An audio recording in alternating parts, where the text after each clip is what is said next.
Mi hermana gemela llegó a mi rancho una mañana de sábado, con el rostro destrozado, un ojo morado, un corte en el pómulo, el labio partido. Cuando me contó quién le había hecho eso, no lloré, no grité y no fui a buscar a nadie.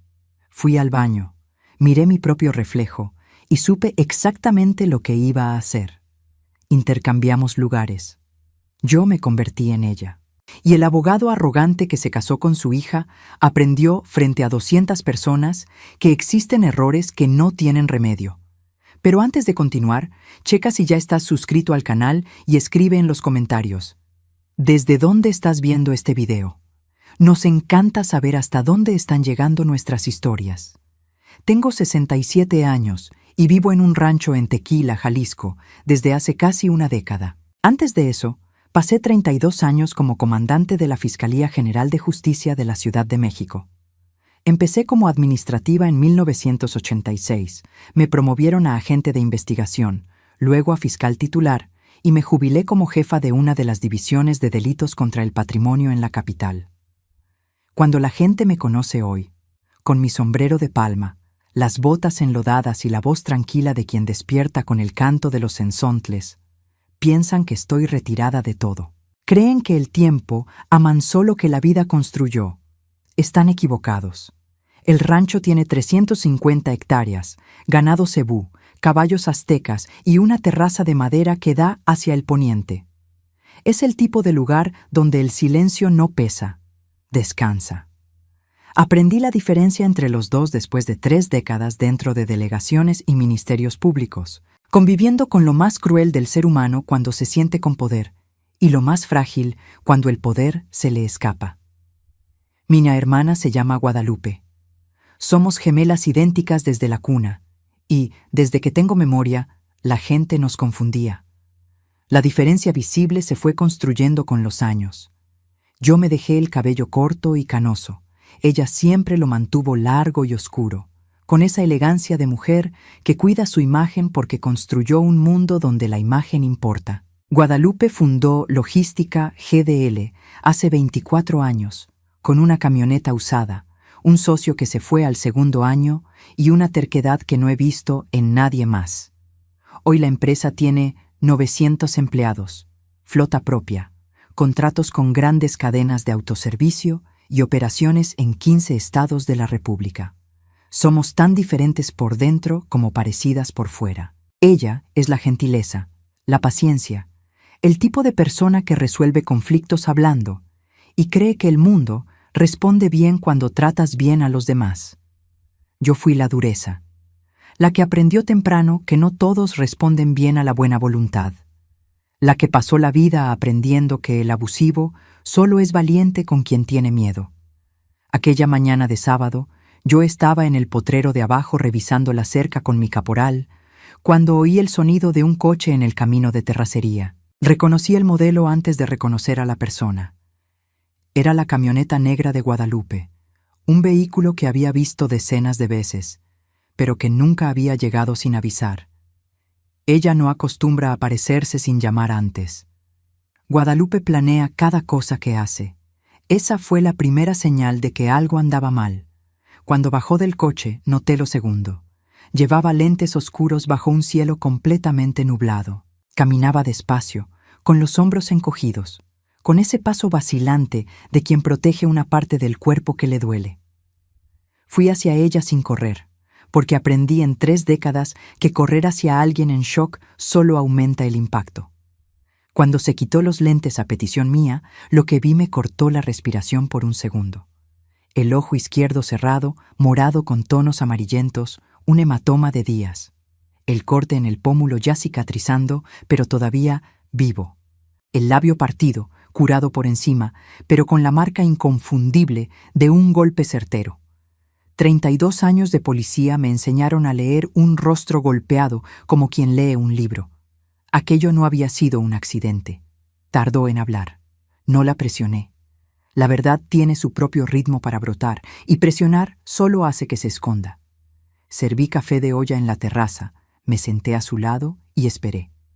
Cuando empezó, comenzó por en medio, porque así habla la gente cuando tiene vergüenza. No desde el principio, no con contexto, sino desde el pedazo que duele menos que el comienzo. El nombre que pronunció fue el de Rogelio Sampaio, el esposo de su hija, el abogado. Rogelio Sampaio entró en la vida de Guadalupe hace 7 años como abogado contratado para llevar los contratos de logística GDL. Llegó por recomendación de un director de confianza, hizo un trabajo impecable los primeros 2 años y se ganó la reputación de hombre competente, discreto y leal. Después conoció a Isabela. Isabela es la única hija de Guadalupe. Tiene 30 años, es administradora. Entró a la empresa a los 23 y creció rápido porque tenía capacidad y porque conocía cada rincón de la operación desde niña. Ella y Rogelio se cruzaron en una junta de planeación estratégica. Fueron novios 1 año y medio. Se casaron en una ceremonia preciosa, en una hacienda que Guadalupe pagó con gusto, sin escatimar, porque cuando se trata de una hija, uno no hace cuentas. Lo que Guadalupe no vio o no quiso ver, era que Rogelio estaba construyendo su posición desde hacía años. Primero como abogado de confianza, luego como yerno presente, después como un rostro frecuente en las juntas del consejo, en las decisiones de contratos, en las comidas con socios estratégicos. Poco a poco se volvió parte de la estructura. No formalmente, pero estaba ahí de un modo que, cuando te das cuenta, ya no imaginas cómo era todo antes de él. 5 meses antes de aquella mañana de sábado, él presentó una propuesta formal para convertirse en director jurídico ejecutivo de la empresa. No solo abogado, no solo el yerno, sino un ejecutivo con poder de decisión sobre contratos, litigios y finanzas. Guadalupe se negó con cuidado, sin confrontar, explicando que la estructura de la empresa tenía criterios y que no era el momento. Rogelio dijo que entendía, sonrió y empezó a actuar. Guadalupe padece de presión alta desde hace años, controlada con medicamento diario. Nunca lo ocultó, lo trataba como rutina, se tomaba su pastilla con el desayuno como quien toma una vitamina. Su médico es el doctor Adrián Vasconcelos, un cardiólogo con consultorio en las Lomas de Chapultepec, de agenda muy apretada. Rogelio, como yerno atento, empezó a acompañarla a las citas, a controlar las medicinas en la mansión, a recordarle la dosis cuando Isabela estaba de viaje. Parecía cuidado. Era una construcción de dependencia. Guadalupe me contó todo esto en la terraza, mirando hacia el campo, con la voz de quien lee un guión escrito por alguien más. No parecía creer del todo que era su propia historia. Ese es el efecto de un plan bien armado. La víctima se ve desde fuera, como si fuera algo demasiado absurdo para ser real. Cuando ella rechazó la propuesta de dirección, Rogelio la citó en su oficina de la empresa. Puso un poder notarial sobre la mesa, un documento que le transfería el control ejecutivo, jurídico y financiero a él. Le dijo que si no firmaba, llamaría al consultorio del doctor Adrián para cancelar sus citas y que se encargaría de que el proveedor del antihipertensivo específico que ella tomaba, un fármaco importado de distribución limitada, tuviera una interrupción. ¿Cuánto tiempo aguantaría ella sin medicina antes de una consecuencia grave? 2 semanas, máximo. El médico había sido claro al respecto. Y cuando ella dijo que llamaría a su propio abogado antes de firmar nada, él la empujó contra el escritorio de la oficina. Fuerte. Lo suficiente para abrirle el pómulo. Lo suficiente para cerrarle el ojo. Me quedé en silencio un momento cuando terminó. No porque no tuviera reacción, sino porque la furia que sentía por dentro necesitaba ser canalizada, no desperdiciada. Eso lo aprendí en la calle. La rabia sin estrategia es puro ruido. La rabia con estrategia es una herramienta. Me levanté de la silla. Fui al espejo del pasillo de la casa y me miré. Luego miré a Guadalupe, que me había seguido hasta la puerta. Luego al espejo otra vez.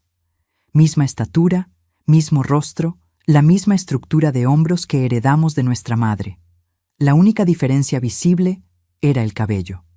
El mío corto y canoso, el de ella largo y oscuro. Me volví hacia ella.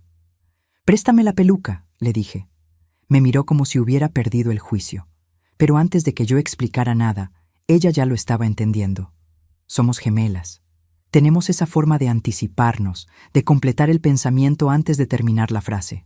Lo entendió antes de que yo acabara. Y cuando lo hizo, el primer destello en sus ojos no fue miedo, fue alivio. Necesitaba 4 cosas para que el plan funcionara: la imagen, el comportamiento, el acceso y el tiempo. Guadalupe se quedó en mi rancho. Yo entré en su vida. La peluca era de buena calidad, cabello oscuro y lacio que caía hasta los hombros, exactamente como el de ella. Me puse el blazer azul marino que traía en la maleta, el pantalón de vestir negro y los tacones bajos que usaba en la oficina. Pasamos 2 horas en la terraza mientras ella me enseñaba los detalles. La forma de inclinar ligeramente la cabeza a la derecha cuando escuchaba algo que no le gustaba. Cómo apoyar el codo izquierdo en la mesa durante las juntas. El modo de tratar a los empleados por su nombre, con esa cordialidad firme que cultivó por décadas. Me dio las contraseñas de los sistemas, el código de la alarma de la mansión en Polanco donde vivía, el PIN del celular, los contactos del chofer, del ama de llaves, de la cocinera. Me contó los hábitos de Rogelio, sus horarios, sus mañas, cómo se comportaba cuando creía que estaba solo y las cámaras estaban apagadas. Antes de tomar el coche, llamé al doctor Adrián directamente. Me presenté como Guadalupe. Dije que por razones personales necesitaba asegurar mi medicamento fuera del esquema habitual y pedí recogerlo directamente en el consultorio en 2 días. Él aceptó sin cuestionar. La palanca de Rogelio estaba rota. Guadalupe tendría su medicina. Mi perra Bruna me acompañó. Una Doberman de 38 kilos, obediente como pocas, imponente como cualquier animal que nace con la seriedad pintada en la cara. A Guadalupe le gustaban los perros. Tendría sentido llevarla. La mansión me recibió como esperaba. Portón automático, seguridad en la caseta, jardín impecable, una fachada que gritaba dinero acumulado por años. El chofer, Marcos, abrió el portón sin dudar. El ama de llaves, doña Tere, me recibió en la puerta con una sonrisa de alivio, como quien esperaba que la dueña de la casa volviera a su sitio. Rogelio estaba en la sala cuando entré. 42 años, bien parecido como solo el gimnasio y un dentista caro pueden lograr. Traje de lino claro y esa postura de hombre que cree que el espacio que ocupa le pertenece por derecho divino. Me miró como quien mira un problema que ya tiene solución calculada. No preguntó cómo estaba. No mostró ni un gesto de arrepentimiento por el rostro golpeado que él mismo provocó. Fue directo al punto. ¿Ya lo pensaste mejor? Dejé caer los hombros ligeramente, bajé la mirada e imité el cansancio que Guadalupe me describió. Dije que necesitaba más tiempo, que no me sentía bien. Él invadió mi espacio con esa proximidad calculada para que la otra persona se sienta pequeña. Me dijo qué pasaría si seguía postergando las cosas, y entonces, sin aviso, me pisó fuerte el pie con el tacón de su zapato fino. Fue seco, deliberado. El tipo de gesto que un hombre hace cuando quiere establecer hasta dónde puede llegar sin consecuencias. El dolor me subió por la pierna. Mi instinto, forjado en 32 años de operativos y confrontaciones, le gritó a mi cuerpo que actuara. Me contuve. Solté un ¡ay! Exagerado. Me apoyé en la pared como lo hubiera hecho Guadalupe y dejé que saliera de la sala silbando. Me quedé ahí parada, sobándome el pie. El dolor era bueno. Me recordaba por qué estaba allí. Y me dio una información valiosa que usaría en el momento justo. Esa noche, después de que Rogelio subió al despacho, doña Tere me llevó a la cocina con ese aire de quien necesita hablar, pero teme las consecuencias. Me dijo bajito que el licenciado Rogelio había dado instrucciones sobre qué servirle a la señora en las comidas, que había prohibido cosas que a Guadalupe siempre le gustaron, que había cambiado los horarios de la cena para favorecer sus compromisos, no los de ella. Controlaba lo que comía, controlaba lo que tomaba, controlaba a quién veía dentro de su propia casa. Vas reduciendo el mundo de alguien hasta que solo quedas tú. Eso no es cuidado. Eso es un secuestro hecho de paciencia. Al segundo día, entré al despacho de Guadalupe dentro de la mansión mientras Rogelio estaba en una junta externa. Usé las credenciales de administrador que ella me dio en el rancho, y lo que encontré en esas carpetas digitales me hizo detenerme a respirar hondo 2 veces antes de seguir. Rogelio estaba desviando dinero de logística GDL desde hacía casi 2 años. No de forma burda. Era el trabajo de alguien que conocía cada recoveco de la estructura legal y sabía dónde esconderse. Contratos de asesoría con empresas que existían en papel, pero no tenían operación real. Facturas de servicios que nunca se prestaron. Transferencias a cuentas en el extranjero vía empresas fantasma. Me tomó horas rastrear todo. Por lo visto, una comandante jubilada todavía tiene colmillo. Aproximadamente 12 millones de pesos desviados en 22 meses. No solo quería el control ejecutivo, ya estaba robando mientras esperaba que el control total llegara. Llamé esa misma tarde a Fernanda Luz. Fernanda fue mi subordinada por 11 años en la División de Delitos Patrimoniales. Hoy es fiscal titular en la Ciudad de México. Competente y discreta. El tipo de persona a la que llamas a las 3 de la mañana y te ayuda sin preguntar hasta entender qué pasa. Se lo resumí todo. Ella escuchó. Me preguntó qué equipo necesitaba. Cámaras pequeñas, alta definición, audio integrado, transmisión encriptada. Me dio una dirección para recogerlo al día siguiente. Ella misma vino personalmente disfrazada de técnica de Internet. Instalamos los dispositivos en 4 puntos estratégicos: el despacho de Rogelio, la estancia, la terraza donde hacía llamadas de noche y el pasillo del segundo piso. Esa misma noche, el primer audio valió cada minuto de espera. Estaba en su oficina, creyendo que estaba solo, hablando por celular en voz alta y sin cuidado. La voz de quien se acostumbró a no preocuparse por quien escucha. Dijo que la vieja estaba cediendo, que en 2 días firmaba. Dijo que si se trababa de nuevo, sabía cómo conseguir un certificado médico de incapacidad, que conocía a quien lo hiciera. Dijo que el negocio se cerraba la semana siguiente y que la otra parte recibiría su tajada cuando el dinero saliera de la cuenta. Yo estaba en la biblioteca con el celular en la mano, escuchando en tiempo real por la aplicación de Fernanda. Dije bajito, sola en el cuarto oscuro: ya te tengo. Pero faltaba una cosa que necesitaba descubrir antes de montar el golpe final.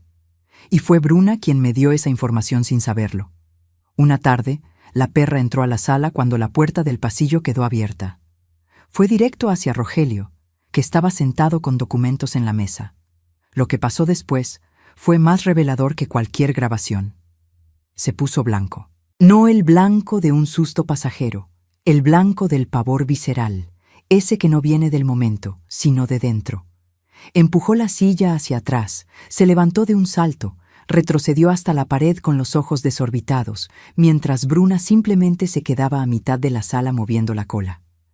Rogelio Sampaio, con todo su traje caro y su arrogancia acumulada, le tenía pavor a los perros. Guardé esa información con el mismo cuidado con que se guarda una llave maestra. Al tercer día, perdió la paciencia. Me citó en el despacho temprano. El poder notarial estaba en la mesa. 21 páginas de lenguaje jurídico denso, calculado para ser irreversible. Yo sé lo suficiente de derecho para leer cada coma y entender el tamaño del robo que pretendía. Dijo que era hoy, que ya no había pláticas, ni plazos, ni paciencia. Me repitió lo que le pasaría a alguien sin medicina para la presión por 2 semanas. Me dijo que el doctor, Adrián, tenía la agenda llena y que bastaba una llamada para que la siguiente cita fuera en meses. Dijo que el proveedor de las medicinas importadas tenía una cadena de distribución que él ayudó a organizar y que sería una pena que hubiera una interrupción. Y luego sonrió y dijo que si el ojo ya estaba sano, el otro podía volver a estar igual. Lo miré con unas ganas específicas de cerrar el puño y darle una respuesta que no esperaba. Me contuve. Por fuera dejé caer los hombros. Por dentro Estaba catalogando cada palabra, cada amenaza. La cámara estaba grabando todo. Fernanda recibía el audio en tiempo real. Dije que iba a firmar, que solo necesitaba unas horas más. Se relajó visiblemente. La tensión se le salió de los hombros como aire de un globo picado. Volvió a su silla, cruzó la pierna y tomó su celular con la naturalidad de quien da el asunto por terminado. Me dijo que descansara y que llamaría al notario para las 4 de la tarde. Salí del despacho. En el pasillo llamé a Fernanda. ¿Grabaste todo? Todo. Coacción, extorsión, amenaza de daño a la salud. Ya está documentado y en el servidor. Le pedí 2 días. Le expliqué por qué. Ella se quedó callada un segundo. ¿Quieres hacerlo en público? Quiero hacerlo de forma que no haya marcha atrás. Si lo arrestan en silencio, paga fianza en 48 horas y se pasa 5 años retrasando el proceso con amparos. Quiero que cuando caiga, la caída sea frente a quienes le importan. El evento anual de reconocimiento a socios de logística GDL se celebraba cada octubre en el Hotel Grand Meridian de la Ciudad de México. 200 invitados, directores, consejeros, proveedores estratégicos, periodistas del sector. Era el evento más importante de la empresa. Guadalupe no había faltado a ninguna edición desde que la empresa creció. Rogelio estaba confirmado, por supuesto, como yerno, como abogado y como el hombre que en los últimos meses se había aparecido cada vez más representando a Guadalupe, sembrando la narrativa de que la dueña se estaba retirando y él estaba al mando. Lo que no sabía era lo que yo había planeado para esa noche. Llamé a Guadalupe al rancho. Estaba mejor. Su voz había vuelto. Ya no era la voz de la mujer que lloró en mi puerta. Era la voz de la fundadora de una empresa de 900 empleados. Le dije que tenía que venir al evento, que yo sería ella hasta el momento justo, que cuando yo diera la señal, ella entraría por el acceso de servicio del hotel y Rogelio vería a las 2 juntas por primera vez. Silencio del otro lado. Después, con esa firmeza que conozco desde que teníamos 6 años. Cuenta conmigo. Pero antes de colgar, dijo algo que me detuvo. Tuve que avisarle a Isabela. Cerré los ojos un segundo. Isabela, su hija, la esposa de Rogelio. Isabela llegó a la mansión esa tarde de un viaje de trabajo en Cancún. No estaba completamente preparada para ella. Guadalupe me había dado mucha información, pero la presencia es otra cosa. Cuando entró, noté de inmediato que era más observadora de lo que me habían dicho. El abrazo que me dio fue el de alguien que siente que su madre necesita afecto, pero no sabe pedirlo. Y cuando se alejó, sus ojos recorrieron mi rostro con esa atención detallada de quien intenta encajar una pieza que no cuadra. En la cena se quedó en silencio, observando. Le respondía a Rogelio con frases cortas. Varias veces la caché mirándome con expresión de duda. Más tarde, cuando Rogelio subió a su oficina, ella vino a la sala donde yo estaba. Se sentó enfrente. Me dijo con cuidado que quería ver mi mano derecha. Guadalupe tiene una pequeña cicatriz de quemadura vieja en el índice derecho, de un accidente con la estufa cuando teníamos 20 años. Yo no la tengo. Extendí la mano. Ella la miró. Se quedó en silencio. Entonces, con una calma que me sorprendió. «Tía, ¿eres tú?» No lo negué. Suspiré. Le dije que sí, que era yo, y que su madre estaba segura en mi rancho. Lo que pasó por su cara en los siguientes 30 segundos fue toda una secuencia de emociones humanas. Shock, confusión, miedo, rabia. Y luego, de una forma que me sorprendió, una calma repentina y decidida. Le conté todo. El fraude financiero, la amenaza de la medicina, la coacción, las cámaras, lo que teníamos grabado. Escuchó sin interrumpir, endureciendo el gesto. No era una rabia descontrolada, era esa rabia fría de quien procesa una traición. Cuando terminé, se quedó callada.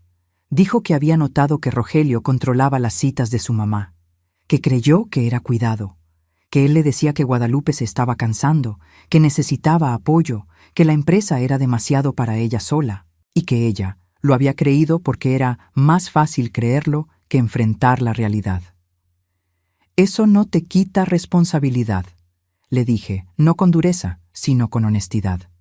Ella asintió, sin defenderse. Y fue en ese momento que entendí de dónde sacó Guadalupe la fuerza para construir su imperio.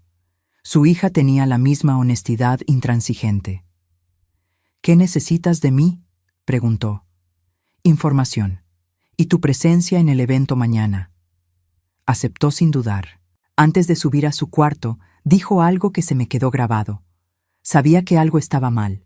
Elegí no ver porque ver me iba a costar todo lo que creía tener. Nunca más.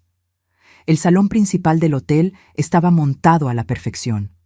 Mesas redondas con arreglos florales, iluminación tenue, el logotipo de Logística GDL proyectado al fondo y 200 personas de traje y vestido conversando con esa ligereza de los negocios. Entré como Guadalupe. Peluca, un blazer color vino que ella misma eligió para el evento, y el paso firme pero ligeramente cauteloso que ella había desarrollado. La recepción que recibí me confirmó cuánto la respetaban. La gente se acercaba a saludar, a estrechar su mano, con una admiración real. Rogelio estaba al otro lado del salón con un grupo de directores. Me vio de lejos. Hizo un saludo corto, satisfecho. El saludo de quien cree que lo tiene todo bajo control. A las 9 de la noche, el maestro de ceremonias me entregó el micrófono para el discurso de apertura. Me levanté. Miré el salón. 200 personas en silencio. Empecé con la voz de Guadalupe, calma, firme. Hablé de los 24 años de la empresa, de lo que significa construir algo honesto. Y entonces dije que quería hablar sobre la honestidad, porque había descubierto que no todos en la empresa tenían la misma definición de esa palabra. Vi a Rogelio levantar la vista de su plato. Pedí al equipo técnico que proyectara unos documentos. La pantalla al fondo se encendió. Hojas de cálculo, contratos con empresas fantasma, transferencias internacionales, facturas de servicios inexistentes, cada documento con el nombre de Rogelio Sampaio como firmante o beneficiario.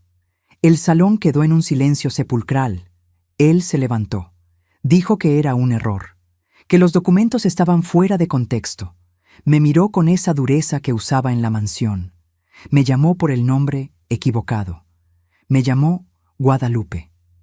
12 millones de pesos desviados en 22 meses, dije. Contratos ficticios, prestanombres, cuentas en paraísos fiscales, todo documentado, grabado y entregado a la fiscalía. Él miró a los lados, a los directores, a las salidas. Además de las pruebas financieras, tengo grabaciones de audio de usted amenazando con dejar sin medicina a una paciente hipertensa si no firmaba un poder fraudulento. Eso se llama extorsión, coacción e intento de daño grave a la salud. Las puertas del fondo se abrieron. Fernanda entró con 4 agentes de civil posicionados estratégicamente. Y entonces las puertas laterales también se abrieron. Entró Guadalupe. Con su blazer gris, el cabello largo y oscuro, el rostro aún con la marca fina del corte en el pómulo, pero la postura erguida de la mujer que recuperó su lugar. El salón entero volteó a verla. Luego me vieron a mí. 200 personas hicieron la misma cuenta mental al mismo tiempo. Rogelio miraba de una a otra. Sus ojos recorrían cada detalle. La peluca en mi cara, el cabello real en la de ella, el salón, las cámaras, los agentes. Entonces miró las puertas del fondo, calculó y corrió. Abrió las puertas de servicio sin mirar qué había del otro lado. Bruna estaba allí, con correa y esa seriedad de Doberman que sabe que su sola presencia basta. Cuando Rogelio la vio, pasó lo que yo sabía que pasaría. El hombre que me había pisado con frialdad, que había empujado a Guadalupe contra un escritorio, que había montado un esquema de robo contra una mujer de 67 años, colapsó. Gritó. Retrocedió.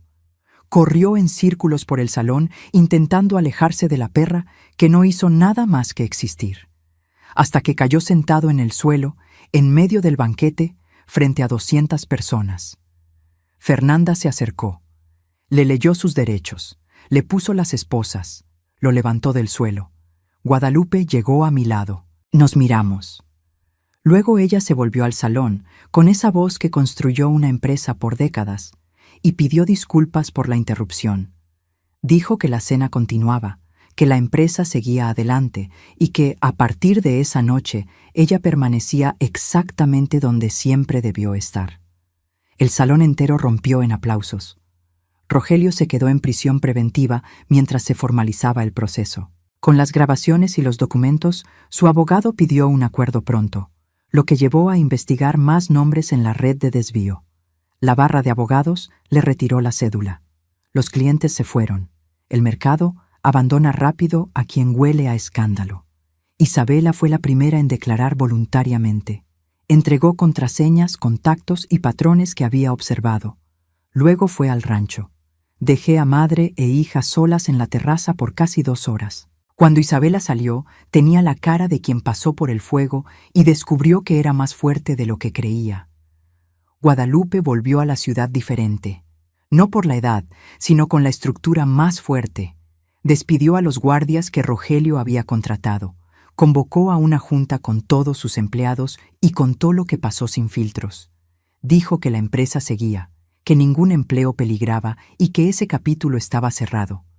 Isabela asumió como directora de operaciones. El consejo aprobó por unanimidad, y Guadalupe creó la Fundación Logística Protege, de apoyo jurídico gratuito para mujeres de la tercera edad víctimas de abuso familiar, en colaboración con fiscalías especializadas. Transformó su dolor en una estructura para proteger a quienes no tienen quien los defienda. Eso es lo que hace una mujer de ley. Un mes después, yo estaba en la orilla del lago en mi rancho con la caña de pescar y Bruna echada a mi lado.